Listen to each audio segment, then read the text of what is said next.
National union of journalist Maharashtra अध्यक्ष शीतल कर्देकर यांनी corona योद्धा पत्रकारांना जीवनावश्यक वस्तूंची तातडीने मदत करा असे निवेदन मुख्यमंत्री उद्धव ठाकरे यांना कर्देकर यांनी दिला आहे.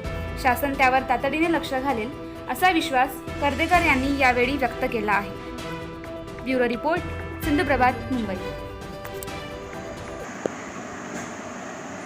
आजच्या आपत्कालीन स्थितीत कोरोनाविरुद्धातील लढाईत कोरोना वॉरियर्स लढत आहेत. मात्र जो लोकशाहीचा चौथा स्तंभ आहे पत्रकार, त्याला कोरोना योद्धा म्हणून आजपर्यंत कुणीही घोषित केले नाही. ही अत्यंत खेदजनक गोष्ट आहे. आणि पत्रकार रस्त्यावर उतरून सगळीकडे जाऊन जी माहिती लोकांपर्यंत पोचवत आहे आणि आमच्यासारखे पत्रकार लोकांना सहकार्य करण्याचं काम करत आहेत, मदत करण्याचं काम करत आहेत.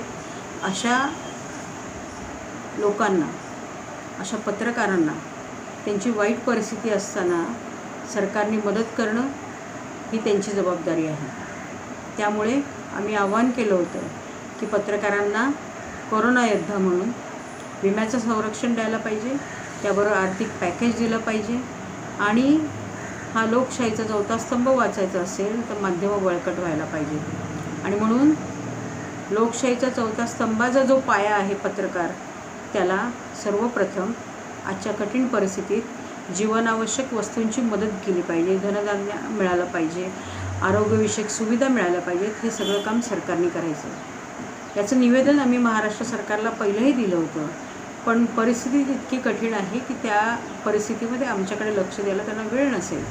त्यामुळे माननीय मुख्यमंत्री उद्धवजी ठाकरे, माननीय उपमुख्य अजितदादा पवार यांना आम्ही पुन्हा निवेदन दिलं आहे की या परिस्थितीमध्ये पत्रकारांना जिल्ह्यामध्ये जीवनावश्यक वस्तूंचं वाटप आणि आरोग्य सुविधा उपलब्ध करून द्यायला.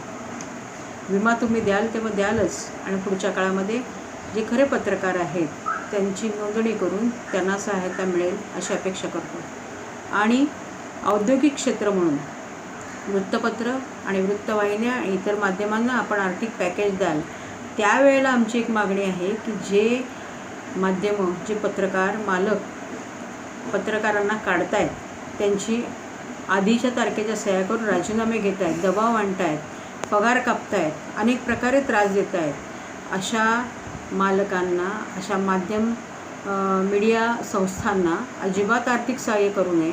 आणि जर अशा प्रकारे शोषण करणाऱ्या माध्यमांना सहकार्य केलं गेलं तर तो आमच्यावरचा आम्ही अन्याय समजू.